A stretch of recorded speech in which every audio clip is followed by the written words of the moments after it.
Denzel Beats.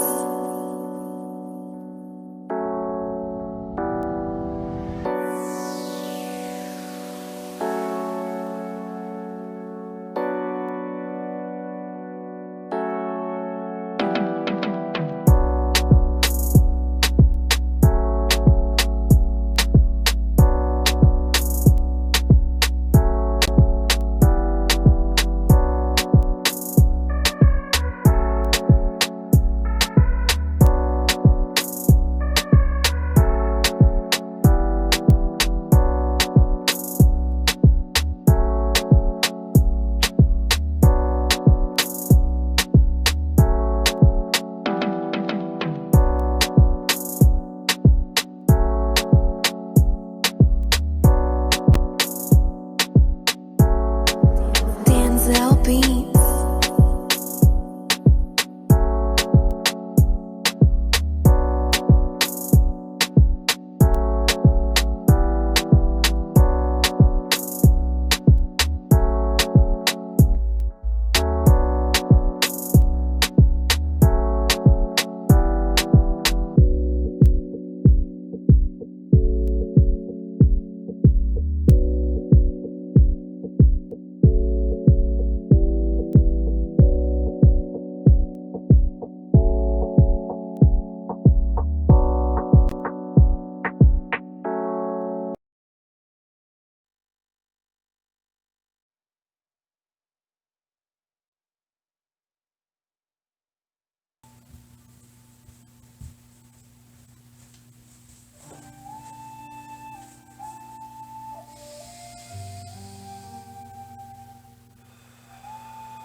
Legs crossed, back straight, eyes closed, breathing in through our noses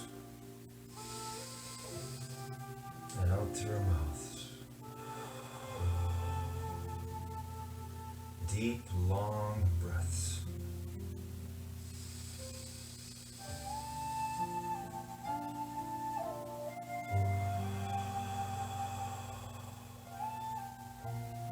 Feel that power of you controlling your breathing.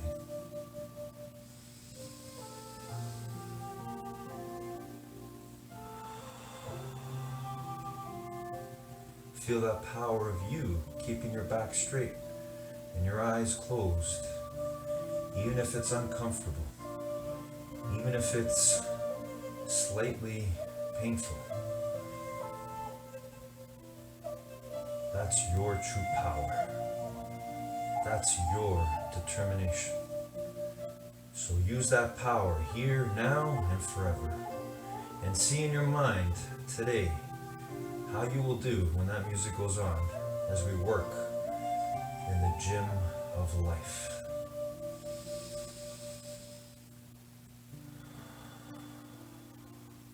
But you gotta see it in your mind right now if you want to bring it out into the world.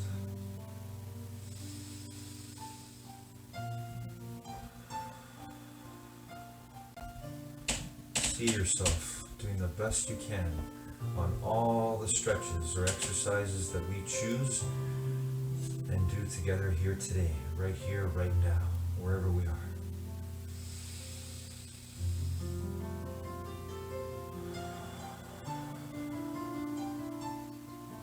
Because you were born to do that. You were born to use your determination to see in your mind what you want to create and then make real as you open your eyes and live your life.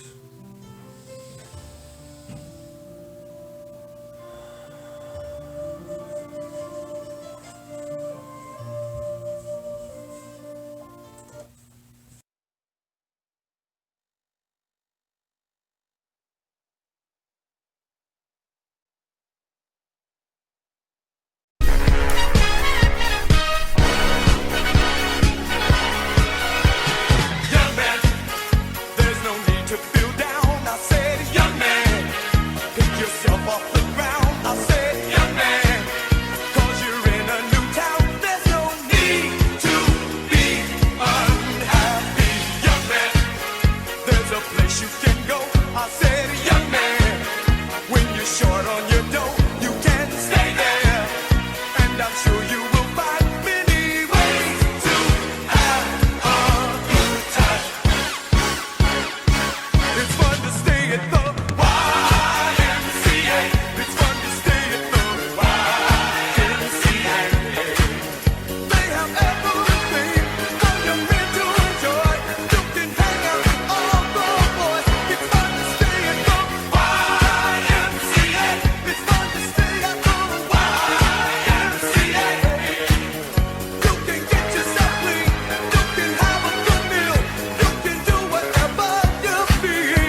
Morning, guys.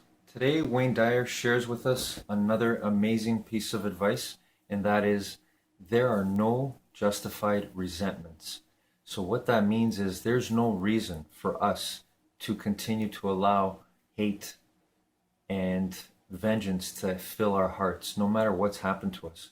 It's a very hard thing, a very hard practice to implement, but we have to work on it because there's no reason to justify why we should allow hatred towards any other human being, no matter what's happened to us. That is still a decision we make. It's a hard one to, sort of a hard, bitter medicine to swallow. But if we can accept that, we can change our life, and we can make sure that the resentment stops with us, that the negativity stops with us, no matter what's happened to us. It's very difficult, but if we can commit to that and understand there's no justification for our own resentment, we can free ourselves. Have a great morning, everyone.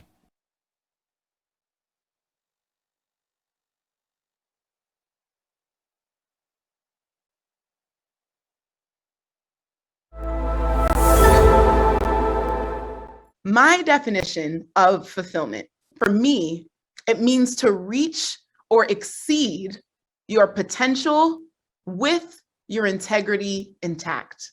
So, for those that don't know, for 9 years, I lived out of 4 suitcases, traveling 90 countries across 6 continents. It was the most exciting, crazy, exotic, wild, adventurous, and humbling journey I've ever taken. And before I started this journey, influencer marketing wasn't a thing. So before Brendan created an influencer brand and an influencer conference and summit, influencer marketing was kind of an idea and a concept before it became an industry.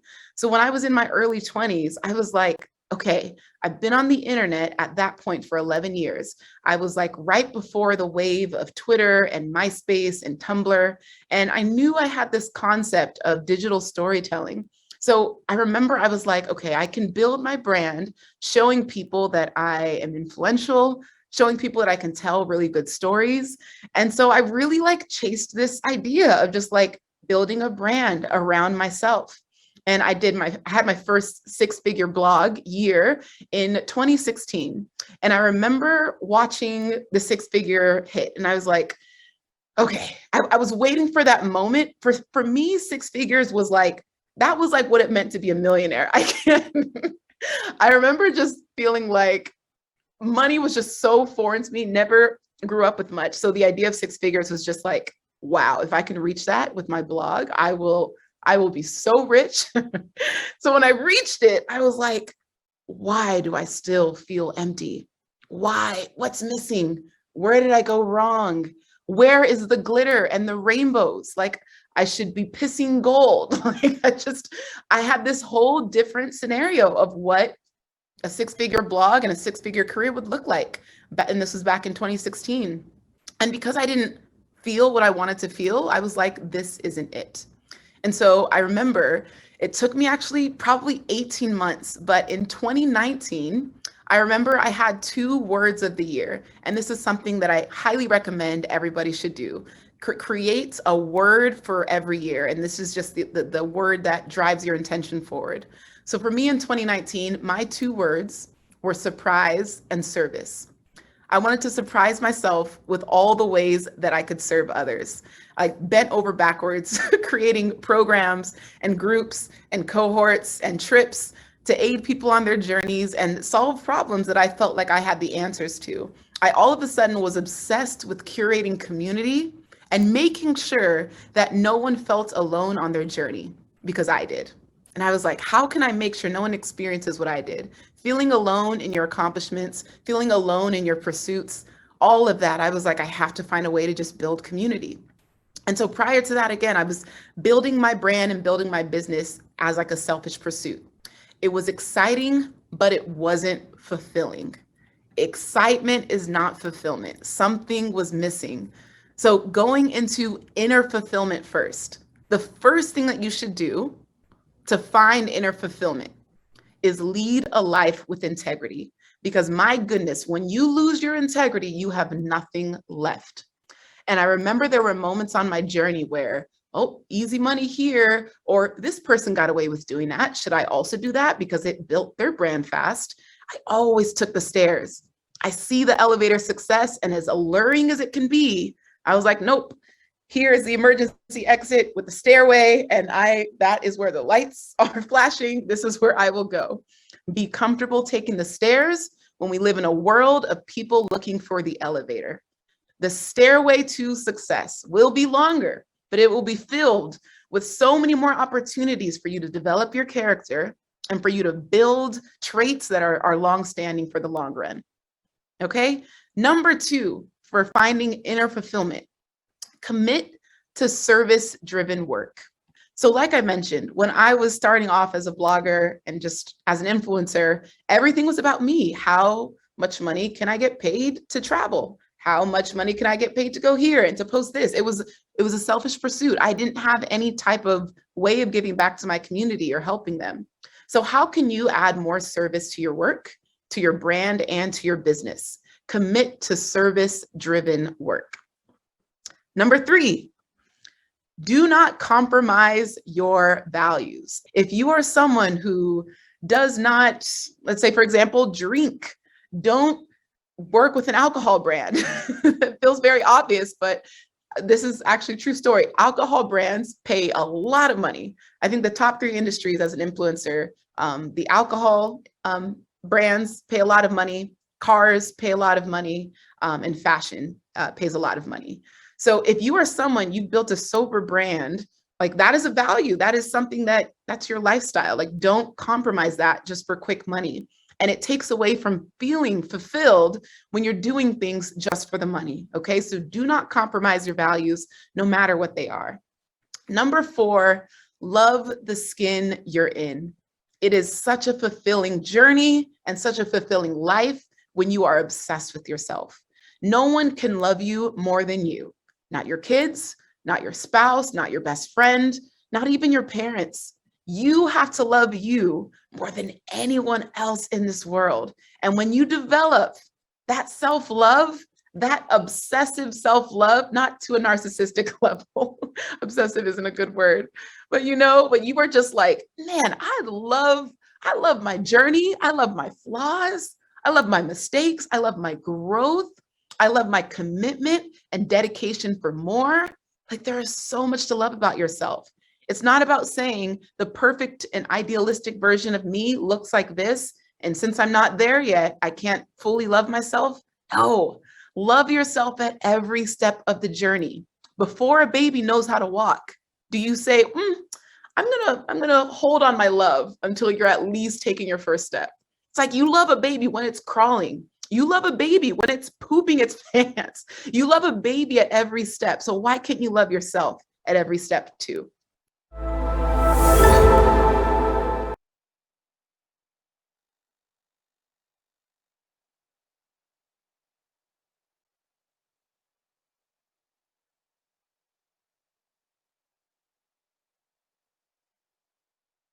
Down, down, do your dance, do your We got a brand new dance. Down, do your dance, do your dance. Down, down, do your dance, down, down, do your dance, do your dance. They say I'm a rapper, and I say no. They say what you doing, trying to do somebody cold. I just let the music come from my soul, so all of my people can stay on the floor. They got a brand new dance. You gotta move your muscle. A brand new dance. It's called a Cupid Shuffle. It don't matter if you're young or you're old. Here we go. We gon' show you how it goes. To the right, to the right, to the right, to the right, to the left, to the left, to the left, to the left. Now kick, now kick, now kick, now kick. Now walk it by yourself. Now walk it by yourself.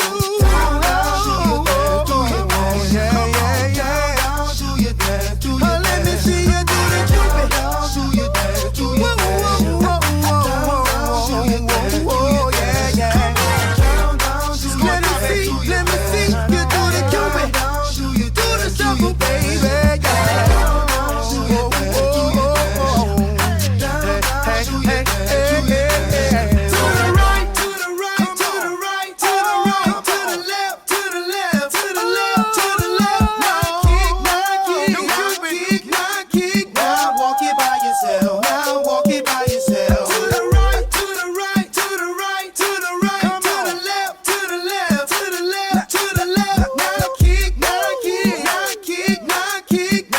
walk it by yourself. Now walk it by yourself. Now you see what I'm talking about. Oh, I represent for the dirty South, where we're known for swinging now. King of swing, I'm gonna show you what I'm talking about. Down, down, do your dance, down, down, do your dance. Now let me see you do the Cupid shuffle, the Cupid, Cupid shuffle, the Cupid shuffle, the Cupid, Cupid shuffle. Down, down, do your dance, do your dance. From that boy Cupid, yeah. The king of swing, yeah.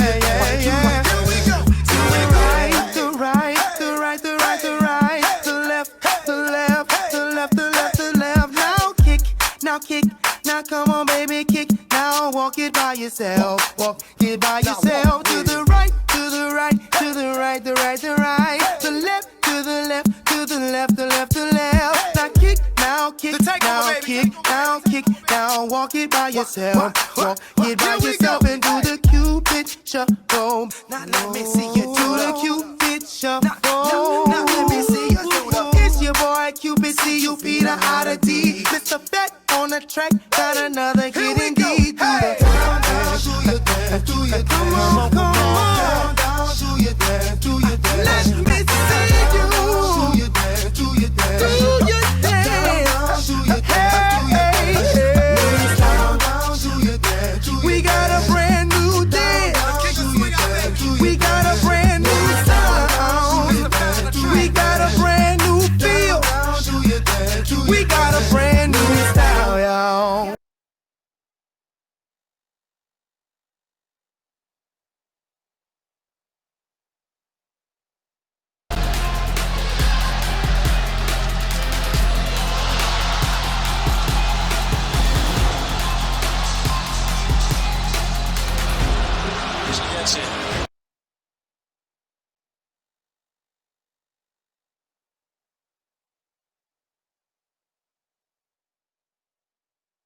Good afternoon, guys.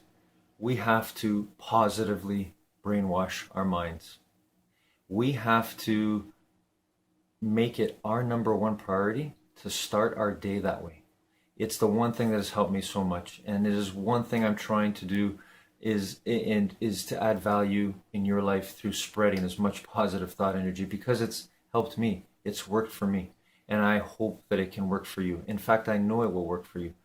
But it takes a lot of hard work, it takes a commitment, and it takes you winning the morning. You got to get up earlier. I know it's hard, but maybe you start little by little, and that's the time. That's the focus time where you start filling your mind with positive thought energy. We're going to be brainwashed anyway. Our minds are going to be filled and occupied by default by negative things. If we don't make an effort, that's what will happen. So it's up to you. You got to fight. You got to positively brainwash your mind. Have a great afternoon, everyone.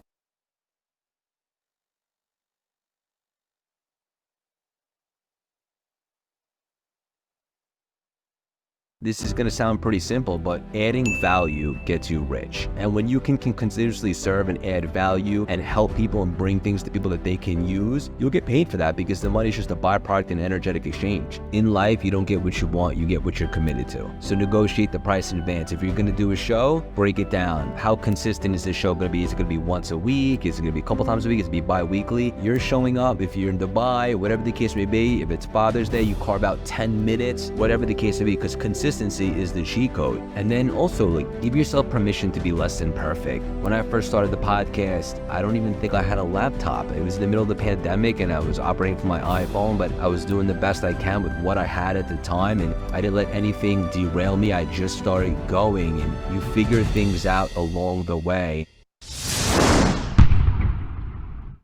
All right, Believe Nation, I have a very special guest for you today, Mr. Craig Siegel.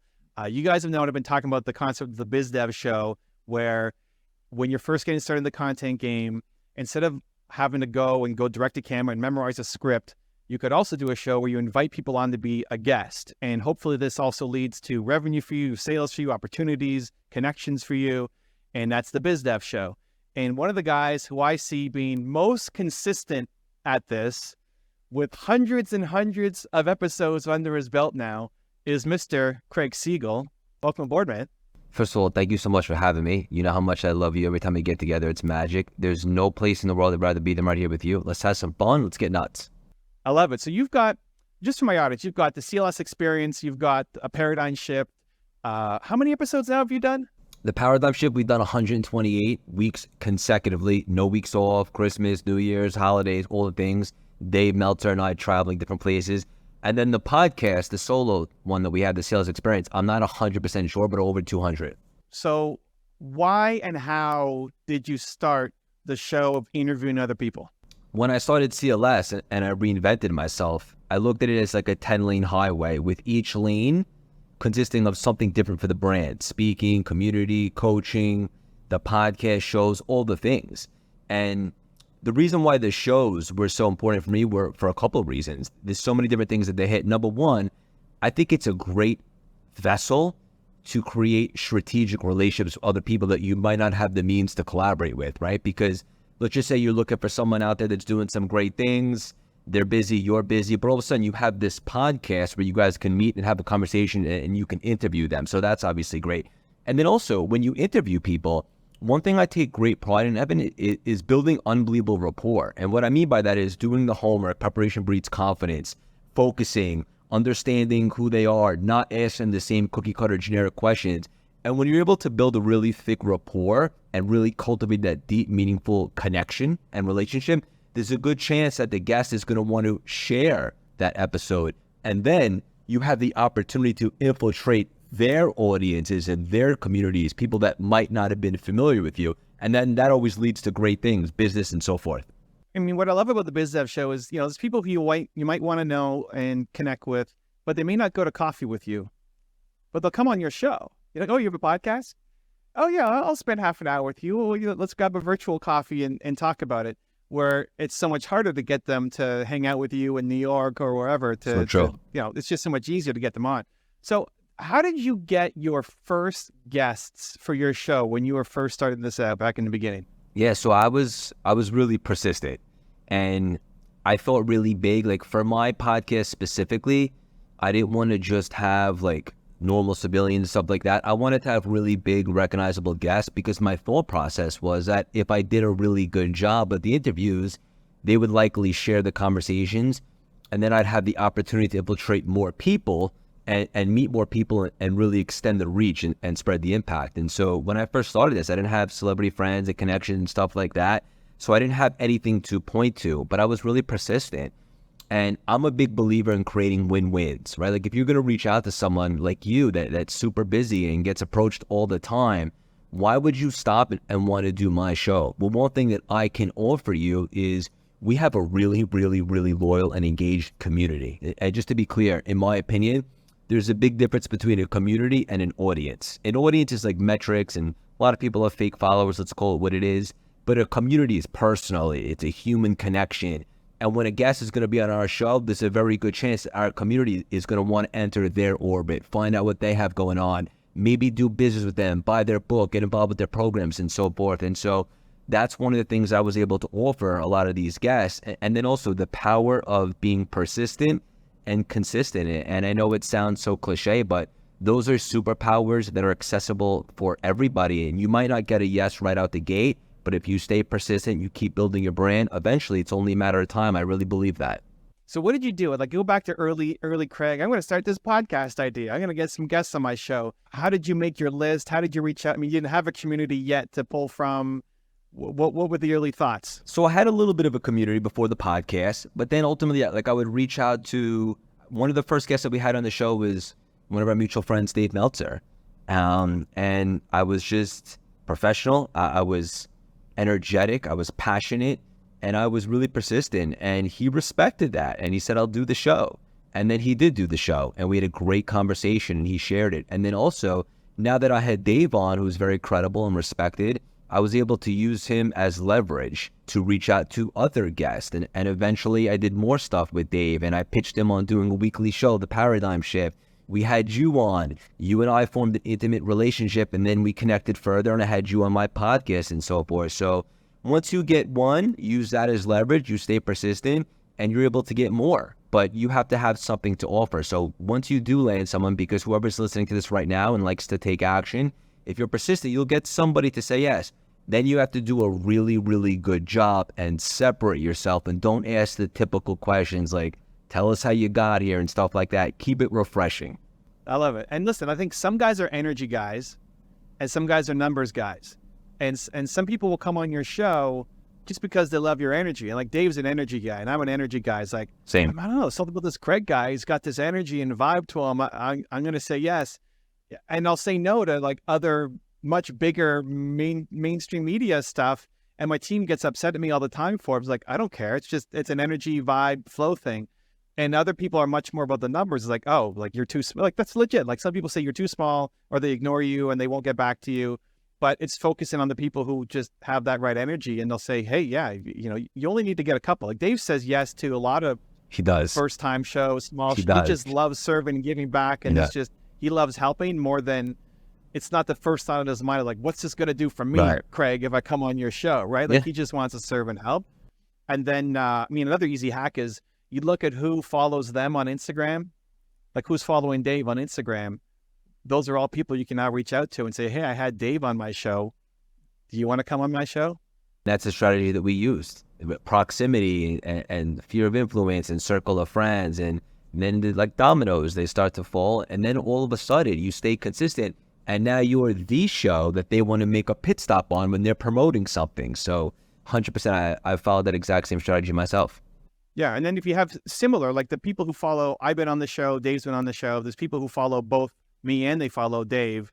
You know, in some circles, Dave Meltzer and Evan Carmichael means nothing. You know, like, who are those guys? And in some circles, like, oh my God, you had those guys on your show? And so, you know, if you find people who are following both of us, like, oh wow, you had those guys on, you know, they're more likely to say yes to you as well. So, you know, obviously you've got the show, but you've got a business as well. So what's the main thing that Craig is selling right now? It's so interesting because I was having a conversation with this about somebody recently, and like when I reinvented myself and stepped into this, I didn't do this for the money. I finally found myself, and I realized I've been obsessed with personal development for so long, and a skill set of mine, everybody's got some, is that I can communicate pretty effectively. And so I was onto something, and I started my CLS brand, the coaching, and all that stuff. But then I realized like 3 months in, I'm like, wait a minute, if I'm going to do this and go all in, it also has to be a thriving business as well, because I was leaving Wall Street, which was many things, but one thing it was lucrative. And I had to turn this into a business. And so what I realized is that this is going to sound pretty simple, but adding value gets you rich. And when you can continuously serve and add value and help people and bring things to people that they can use, you'll get paid for that because the money is just a byproduct and energetic exchange. So right now, something that we're very excited about is we just launched our first book, The Reinvention Formula. Super pumped about that. We just hit Wall Street Journal bestseller.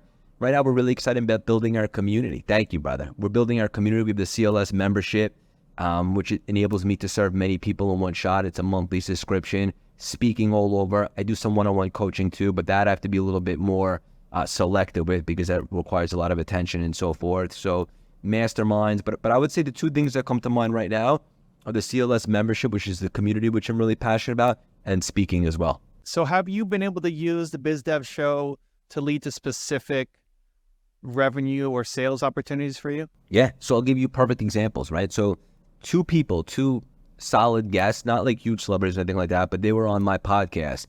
And we had such meaningful, deep conversations that they both loved them so much. They asked my team if they can have the raw file to the conversations. And they ended up repurposing their episodes. This is two people at a similar time, ironically, on their own shows. And they all have big shows as well. And so when they repurposed the conversation, obviously in the description is, hey, this was a great conversation I had with Craig Siegel on his show, The CLS Experience. It was so good, I wanted to share with my community, and I'm speaking for them. And then a bunch of people in their community, about 40 combined, ended up signing up for our community, our membership, which if we're talking dollars and cents, that probably led to about 30 grand. And then a couple people in their community, which have organizations, hired me to come in and speak, and it was an alignment, and that was another 30 grand. So just like that, just by infiltrating other audiences, but it all starts with doing a really, really good job with the conversation.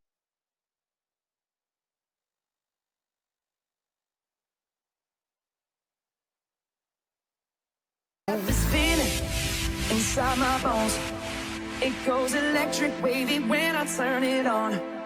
Off from my city, off from my home.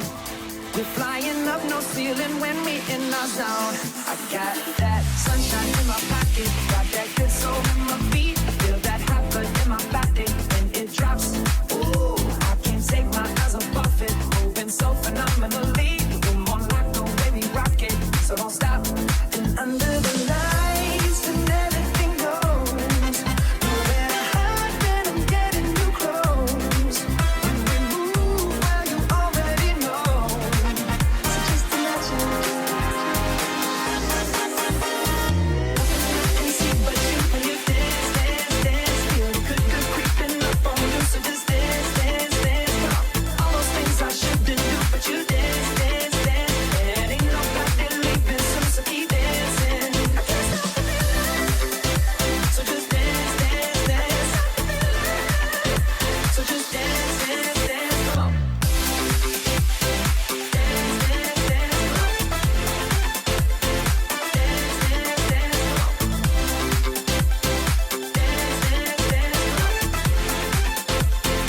Dance, dance, dance. Come on.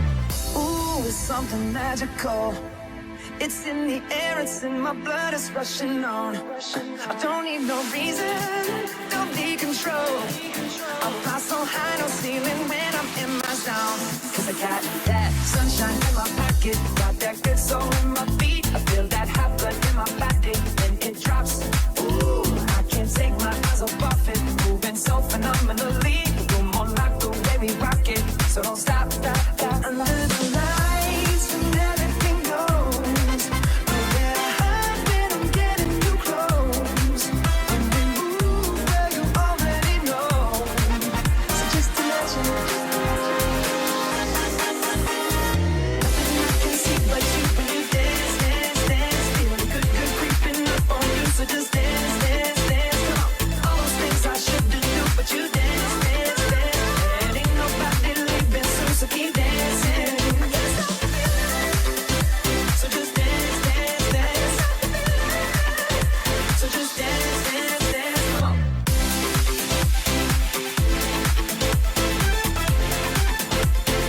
Dance, dance, dance. Come on.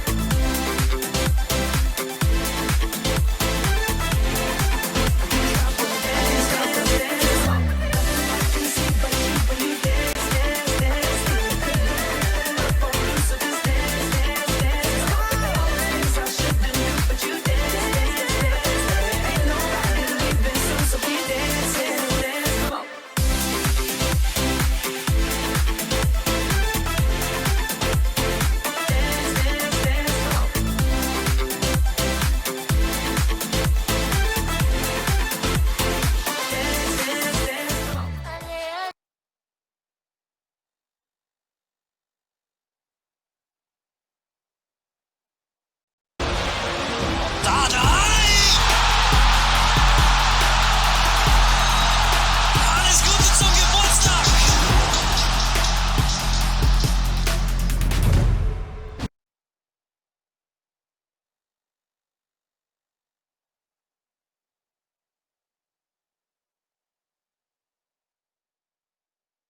Good evening, guys. I want to share with you an amazing story of just how powerful we are and how much we underestimate the power of a decision in a moment. I don't know, you guys probably heard about it, maybe you didn't. Last week I shared a link actually on Facebook about a gentleman who had scaled the balconies of an apartment building to save a child that was dangling from, I don't know what it was, fourth or fifth floor. I don't recall exactly, but when asked afterwards how he did it, because it seems superhuman, he just simply said that he saw the child there, he knew that that child needed help, and he just made a decision that that child wasn't going to die while he was there. And he went up those balconies from the outside of the building and climbed up. Incredible. A powerful, powerful story of just how amazing a decision can be if we lock into it with our full power of our mind. Have a great evening, everyone.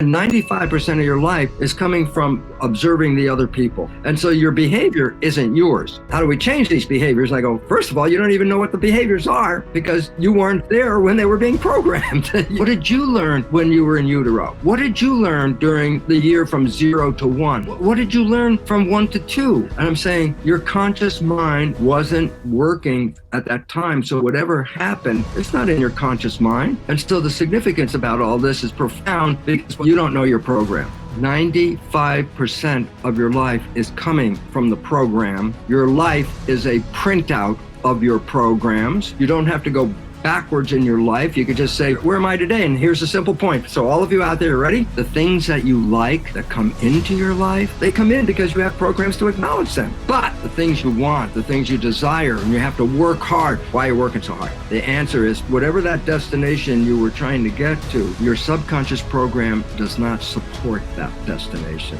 And that's why your conscious mind is working so hard to get there. So I say you got programs and you got them before you even knew you were being programmed. We have to identify those programs because if you want to change your life and you want to make it one that has wishes and desires, then you have to assess what are your programs now so that you can then change those programs and create the life you want.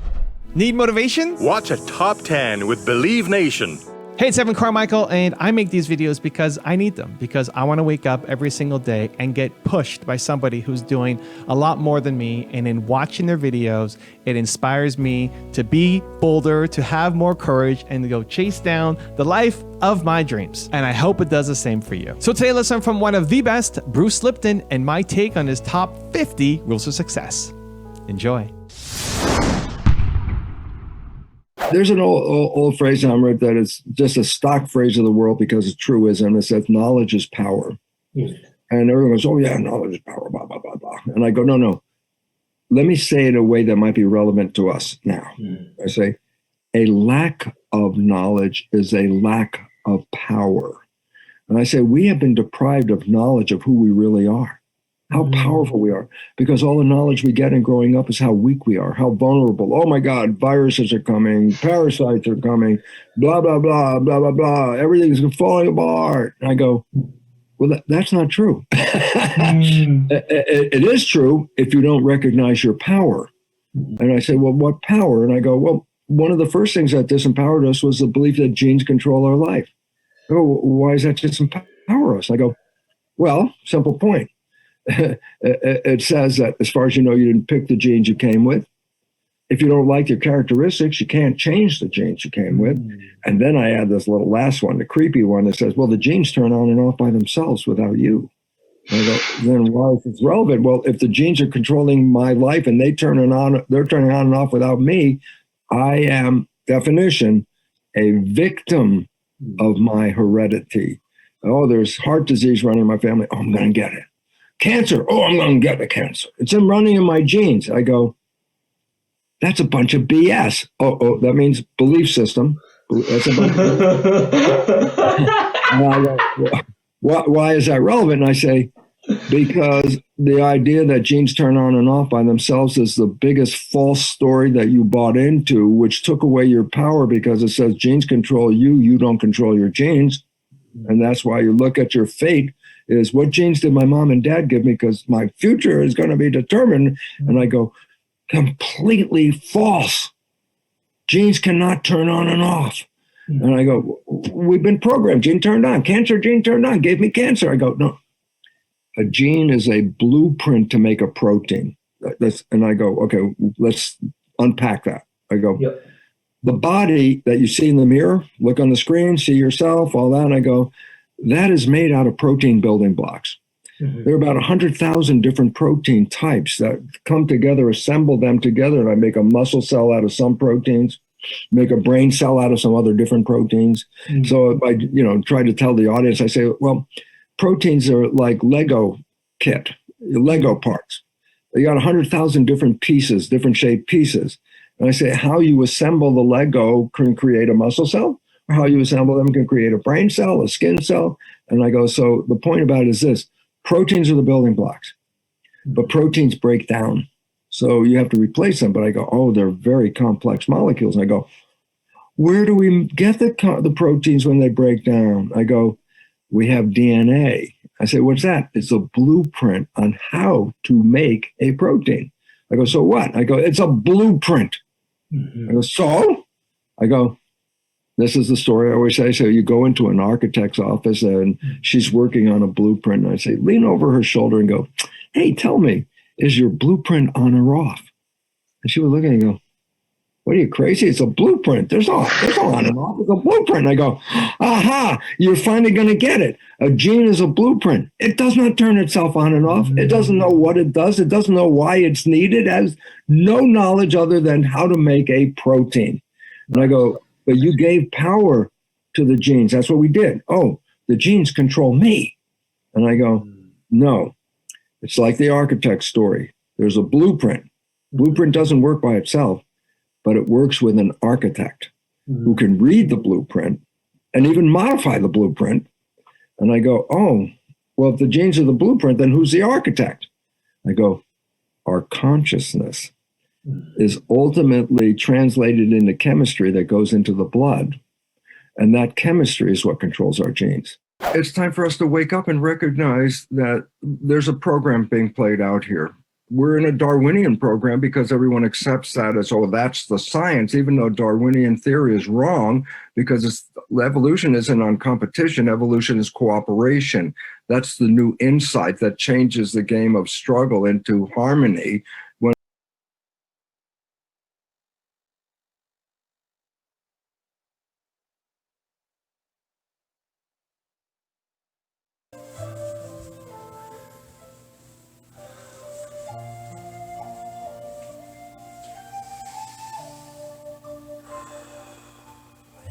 Here we are again, ending the way we begun today together. Knowing the truth, though, that nothing ever ends, nothing is ever over. Determination is never over, never done. Because we are an energy.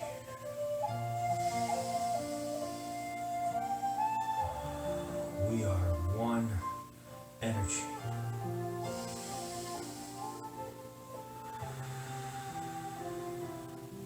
The way we take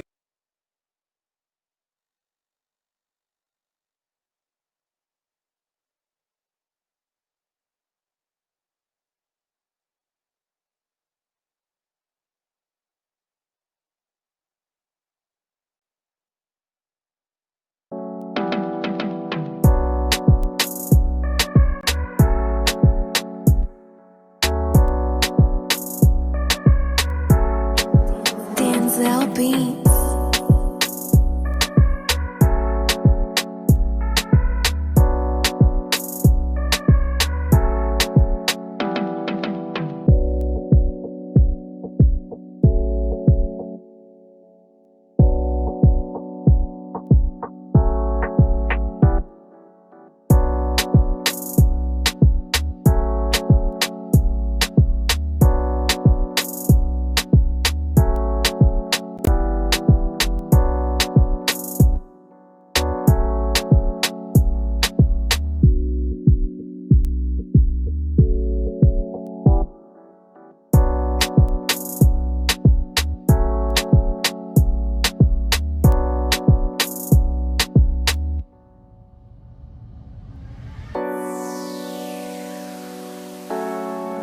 Denzel Beats.